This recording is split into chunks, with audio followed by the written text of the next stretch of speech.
C'est tous les jours de manche. Arnaud Demanche qui est avec nous. Bonjour Arnaud. Bonjour à tous. Bonjour. J'espère que vous allez bien, que vous êtes en forme après avoir regardé Emmanuel Macron hier soir. Ah, c'était rythmé.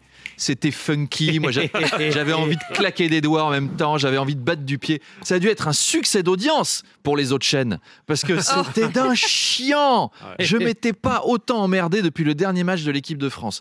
Pourtant, je suis endurant au truc relou. Ma meuf est fan de Pierre Garnier. Je peux vous dire que... Mais là, c'était tellement ennuyeux.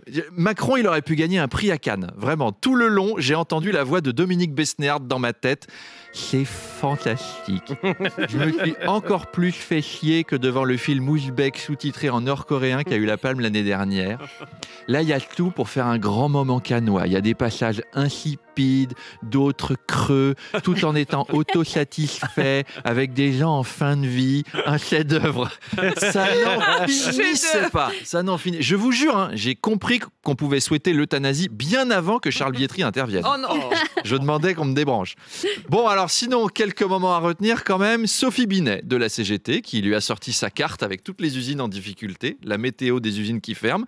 Alors lui, en échange, il a dégainé son schéma. Et moi aussi, j'ai amené mes courbes. Et alors, vous voyez, l'économie se crache là, sous François Hollande. Ben oui, mais qui était ministre de l'économie sous François Hollande? Alors, on va pas rentrer dans des débats stériles et tout ça. Bon, alors, Sophie Binet voulait défendre Arcelor à Dunkerque, Vancorex à Pont-de-Clay, la papeterie de la Chapelle d'Arblay. Oui, mais on a sauvé Scoopy Flex à Mont-de-Marsan.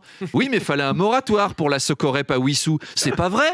On a tout fait pour empêcher la fermeture de Fabu Pneus à Thonon et on a consolidé le plan de reprise des Val du Néo à Voipy.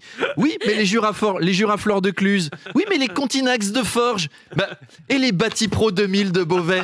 Oui, mais... Et les Kilouriens de Xonrupt alors. Et la boulangerie Caillot 23 rue Jean Jaurès à Issoudun et Gilles Boulot qui était... Non, alors attendez, on va pas tout refaire parce que là, niveau audience, on est derrière France Info, ça va plus du tout. On aurait dû garder Koh-Lanta. Les contiflax. Et puis Arnaud, il y aura peut-être une grande consultation citoyenne sur le modèle social français. Ouais, mais on sait comment ça se termine. À la fin, on a le droit à... Françaises, Français, je vous ai bien entendu. Mais alors, je m'en fous à un point. Je vais faire tout ce que je veux. Macron, on nous l'a vendu comme le Mozart de la finance. En fait, c'est le Beethoven du social. Il est sourd à tout ce qu'on dit. Joli, hein? Donc, il a prévu de ne pas tenir compte du résultat d'une conférence citoyenne en 2026. Ensuite, il a promis de s'attaquer au problème des écrans. Ça, a priori, c'est en novembre qu'il n'en tiendra pas compte. Sur la sécurité, pourquoi ne pas rapprocher police nationale et municipale, ça, il est prévu que ce soit dans 15 jours, qu'il aura complètement oublié. Enfin, sur l'hôpital, on ne devrait pas avoir de moyens supplémentaires d'ici un an parce que j'ai promis ça, moi, je m'en souviens plus. Décidément, ils sont faits pour s'entendre avec Bayrou. Entre l'un et l'autre, François, pour Bétaram, allez, sois honnête, il s'est passé quoi? J'ai oublié. Et toi, la lutte contre la précarité? J'ai promis ça, moi? Je m'en souviens plus. Bon, alors sur le budget du sport, il y a Sébastien Chabal qui devait venir, mais il a oublié aussi. Il a oublié? On va le prendre au gouvernement. Prendre qui? Je sais plus. Moi non plus. Ça n'arrête pas. C'est vous le chef-d'œuvre. Oh là là, je pourrais rentrer là-bas. Oh là là, Arnaud. Alors François Bayrou, 420 000 podcasts, c'est pas pour rien. 16% de plus. 16%. C'est parce qu'il y a du travail. On vise le demi-million, on vise les 500 000. Abonnez-vous. Arnaud, François Bayrou, justement, il joue gros aujourd'hui à l'Assemblée nationale. Il sera interrogé par la commission d'enquête sur l'affaire Bétaram. J'ai la mémoire qui flanche, je me souviens plus très bien. Là, il doit affiner sa stratégie. Est-ce qu'il a oublié qu'il savait pas ou est-ce qu'il sait plus qu'il a oublié? Va falloir se rappeler de tout ce qu'il a dit depuis 95. Bayrou, là, il va jouer à « N'oubliez pas vos paroles ». Et bonjour François Bayrou, on espère que aujourd'hui vous n'oublierez pas vos paroles. J'espère aussi. Tout de suite, première chanson, complétez ses paroles. C'est ta façon d'aimer ou c'est ta façon d'enseigner à Bétaram? D'enseigner à Bétaram. Oh là là, la boulette. Allez, deuxième chanson. Donne-moi ta main et prends la mienne, l'école est finie. Ou donne-moi ta main et prends la mienne dans la gueule, l'école commence. Prends la mienne dans la gueule, c'est comme ça qu'on fait à Bétaram. Oh là là, encore une gaffe. François, c'est perdu. Vous quittez votre poste de Premier ministre et vous redevenez maire de Pau. Je peux même pas être commissaire au plan? Bah non, ça sert à rien. La preuve, Macron a nommé Clément Beaune. Donc ça sert à que dalle. Allez. À demain. Et n'oubliez pas, abonnez-vous au podcast. Ah oui. On vise le demi-million. Le million sans patate. Demanche pirate, le face-à-face. Bonjour Arnaud. Et bonjour. Arnaud Demanche, mon invité dans le face-à-face tout à l'heure à 8h30, ce sera le président délégué du groupe Rassemblement National à l'Assemblée, député de la Somme, Jean-Philippe Tanguy. Oui, et il reviendra évidemment sur la prestation d'Emmanuel Macron hier soir. C'était cool, hein, c'était fun, hein, on s'est régalé.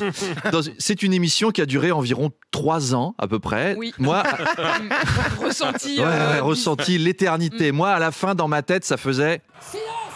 Silence pour la France. Jean-Philippe Tanguy est déjà là. Ouais. C'était long. Et alors, au final, aucune grosse annonce, à part peut-être un référendum un jour. Je sais pas trop sur quel sujet. On a eu le Macron minaudant. Alors qu'en plus, on a été teasé. Hein. Vous allez voir, il va annoncer peut-être un référendum, peut-être même qu'il va mettre sa démission dans la balance. 3 référendums. 3 référendums. Oh là là. Et au final, c'est le mec qui drague. Je vais te faire monter au 7e ciel, bébé. Et puis il s'excuse en caleçon à fleurs. Je suis désolé, ça m'arrive jamais. Mais là, j'ai rien à annoncer. Du point de vue du RN, on doit être déçu. On attendait un référendum sur l'immigration. Il n'y en aura pas. Par contre, Emmanuel Macron est ouvert à la location de places de prison à l'étranger. Voilà une nouvelle émission pour Stéphane Plaza. Voilà, sur ses 2 spécialités, l'immobilier et la prison. Salut, aujourd'hui on est à Pyongyang, dans 12 mètres carrés, idéal pour une colocation de 8 personnes, c'est ça qu'il faut lui confier.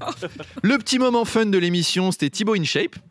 Là, Jordan Bardella a dû se projeter, parce qu'il voudra faire pareil quand il sera président. Damn les gars! Salut Jordan InShape! Salut Thibaut InShape! Toi, t'es super InShape! Non, c'est toi qui es super InShape. Et le deuxième moment sport de l'émission, il n'a pas dû plaire à la droite et à l'extrême droite, c'est l'intervention de l'haltérophile voilé. Alors là, si Éric Ciotti avait été en face, il aurait gueulé, je peux vous dire. Hein. Il aurait dit « Madame, écoutez-moi bien, une femme voilée, quand elle fait du sport, ne peut pas porter le voile. » Enfin, si vous pouvez. Vous faites de l'haltérophilie, vous faites exactement comme vous voulez. Non, lâchez-moi. Il est très joli, ce voile, d'ailleurs. Et puis, Charles Bietri.